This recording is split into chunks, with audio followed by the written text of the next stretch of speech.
How to add full width background videos in Squarespace. To do that, click on this add block option, and then from in there, just choose in here the video option.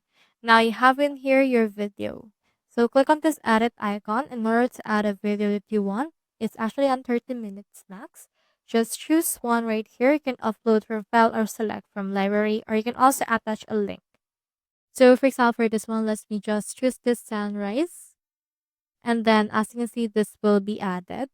Now, once it's been added, you can head over and then show it or see it already right here. So here's our video right here. You can click on this edit icon and then you can see in here the content options. Now, what you can do in order to make it full width is to just attach it right here and then just resize it in order to fit to your liking.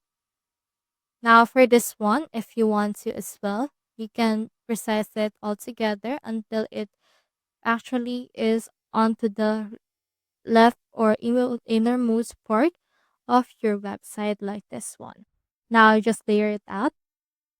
And once you have layered it, you can click on this option right here in order to move it backward altogether. And you can see in here some text and it will serve as your background or whatnots. So that's how you add full background videos in Squarespace. Hope you helped.